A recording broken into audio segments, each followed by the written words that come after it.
Good morning बच्चों. In the previous video we have studied how to find the square root of a number by long division method. Today we will study how to find the square root of decimal numbers by long division method. In this number, this is the integral part 2 and this is the decimal part.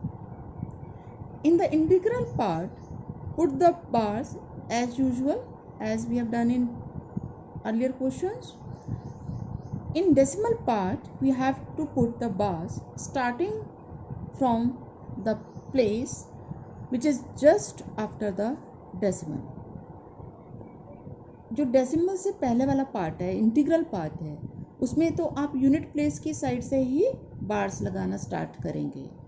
लेकिन जो decimal के बाद वाला part है, वहाँ आप decimal के साथ वाली पोजीशन से ही बार लगाना शुरू करेंगे दो दो नंबर्स के ऊपर. ये आपने बार लगा दिया and then guess a number which is इधर इक्वल टू दिस और लेस देन दिस.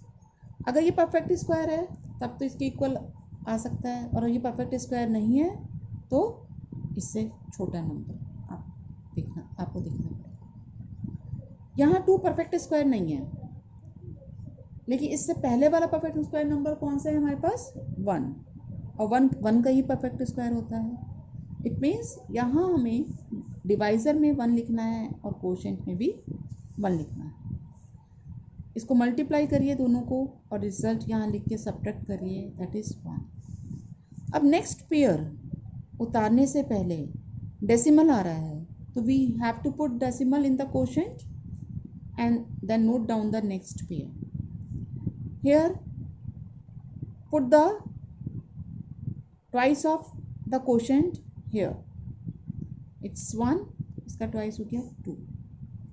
अब हमें इस 2 के राइट साइड में एक ऐसा नंबर लिखना है जिससे कि इस न्यू डिवाइज़र को उस नंबर से मल्टीप्लाई करें तो ये मिल जाए या इससे छोटा नंबर मिल जाए.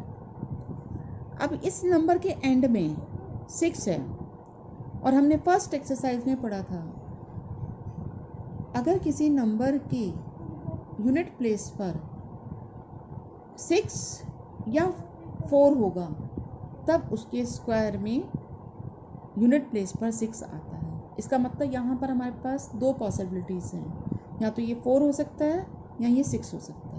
अगर आपने यहाँ 4 लिखा तो आपको 24 को 4 से मल्टीप्लाई करना है. इट विल बी 4 4 जा 16, 96. इससे काफ़ी छोटा है.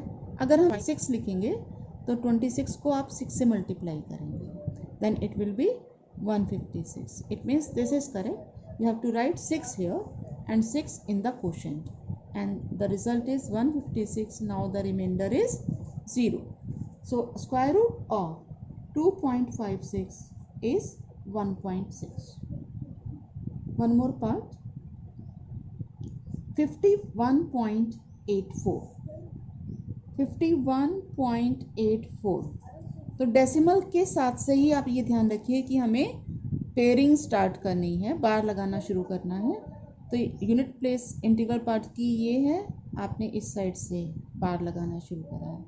इसी तरह से डेसिमल पार्ट में आप डेसिमल के साथ से बार लगाना स्टार्ट करेंगे. ये तो 2 पेयर बन गई, 2 बार्स हैं. इसका मतलब डेसिमल इसके स्क्वायर रूट में 2 डिजिट्स होंगी. नाउ 51 तो परफेक्ट स्क्वायर नहीं है, ये किसी का स्क्वायर नहीं होता है. तो 51 से पहले कौन सा ऐसा नंबर है जो परफेक्ट स्क्वायर है हमारे पास? 49. और वो किसका स्क्वायर होता है? 7 का. इट मीन्स आपने डिवाइज़र में भी 7 लिखना है, कोशेंट में भी 7 लिखना है, और इन दोनों को मल्टीप्लाई करके ये रिज़ल्ट लिखा. Remainder is 2. अब कोशेंट का डबल आप यहाँ लिख दीजिएगा, वो नया वो न्यू डिवाइज़र वाली पोजीशन पे आएगा. 7 2 जा 14. राइट साइड अभी हमें कुछ नंबर लिखना है यहाँ नया डिवाइज़र बनाने के लिए. अब नेक्स्ट पेयर उतारने से पहले डेसिमल है तो हम यहाँ डेसिमल नोट करेंगे क्वेश्चन में. 84. अब यहाँ यूनिट प्लेस पे 4 है और 4 किस नंबर के स्क्वायर करने से 4 आता है, या तो 2 हो या आपके पास 8 हो, क्योंकि 2 2 ज़ा 4, 8 8 ज़ा 64। इन दोनों नंबर्स का जब आप स्क्वायर करते हैं तो यूनिट प्लेस पर 4 आता है। इसका मतलब या तो यहाँ पे 2 आएगा या यहाँ पे 8 आएगा। 8 लिखेंगे तो बहुत बड़ा हो जाएगा, तो 2 टाइम्स जाएगा ये। अब आपने 142 को किससे मल्टीप्लाई करना है, 2 से ही मल्टीप्लाई करना है, then it will becomes 284 and the remainder is 0. So the square root of 51.84 is 7.2. Question number 4.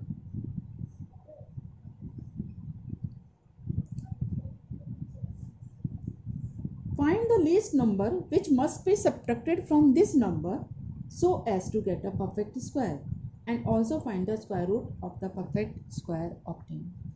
It means अभी ये perfect square नंबर नहीं है, इसमें से हम वो छोटे से छोटा नंबर क्या सब्ट्रैक्ट करें जिससे कि ये परफेक्ट स्क्वायर नंबर बन जाए, और उसके बाद सब्ट्रैक्ट करके जो रिजल्ट आएगा उसका स्क्वायर रूट भी हमें बताना है।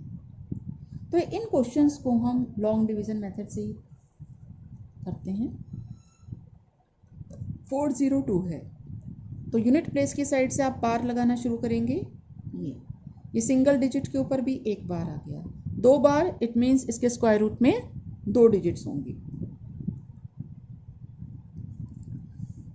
4 परफेक्ट स्क्वायर नंबर है, 2 का स्क्वायर होता है, इट मीन्स डिवाइजर में आपने 2 लिखना है, कोशेंट में 2 लिखना है। 4 आ गया, remainder is 0, remainder is 0। Then note down the next pair is 0 2, इसका ट्वाइस यहाँ लिखेंगे, दैट इज 4। तो ये 0 टाइम्स होगा, that is 0 and the remainder is now finally 2। आगे अब कोई पेयर नहीं है। अब यहाँ अगर ये रिमाइंडर 2 नहीं बचता तब हम कह सकते थे कि इसका स्क्वायर रूट ये है।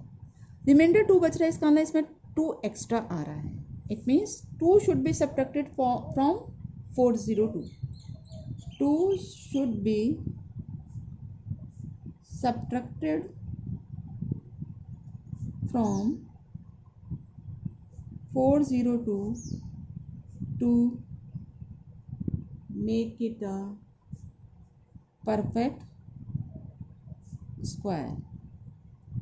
और जब आप 2 माइनस कर देंगे इसमें से तो आपके पास बचा 400, और 400 का स्क्वायर रूट क्या आ जाएगा, 20, क्योंकि ये आप चाहें तो साइड में निकाल के इसी तरह से आप शो कर सकते हैं। वैसे ज़रूरत नहीं है, आप 402 में से 2 माइनस करेंगे और आपने यहाँ 20 लिखा था तो ये इसका स्क्वायर रूट, तो 2 2 ज़ा 4, 0 4, देन इट बिकम्स 0 टाइम्स। सो 400 का स्क्वायर रूट हो गया आपके पास 20। एक पार्ट और है इसका, 1989। पेयरिंग करेंगे राइट साइड से। 19 परफेक्ट स्क्वायर नहीं है, लेकिन 19 से पहले 16 नंबर जो है हमारे पास वो 4 का स्क्वायर होता है, इसलिए डिवाइजर में 4, कोशेंट में 4, 4 4 जा 16, 3, 4 का डबल 8, यहाँ आप नोट करेंगे। नेक्स्ट पेयर यहाँ नोट करेंगे आप डिविडेंड बनाने के लिए, नया डिविडेंड। देन 2 लिखते हैं तो 82 को आप 2 से मल्टीप्लाई करेंगे, 164 आएगा। अगर आप यहाँ 3 लिखते हैं,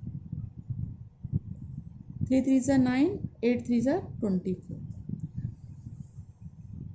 अगर आप 4 लिखते हैं, 4 4 ज़ा 16, 34 और 33, तो 336 इसके सबसे क्लोज है। It means here it will be 4, in the quotient also 4, and then multiply 84 by 4, you will get 336. Find out the remainder 3, 8 में से 3 गए 5। अब ये रिमाइंडर आपके इससे छोटा है और आगे कोई पेयर भी नहीं है। इट मीन्स अब आगे आप इसको कंटिन्यू नहीं करेंगे। ये आपका जो रिमाइंडर बच रहा है ये इस नंबर में से सब्ट्रैक्ट होना चाहिए। तो 53 is the least number which must be subtracted from 1989 to make it a perfect square। and 1989 में से 53 माइनस करिए, you will get 1936 और 1936 का स्क्वायर रूट क्या आएगा जो अभी हमने यहाँ ऊपर क्वोशंट लिखा है। That's all for today. Now complete the question number 3 and 4।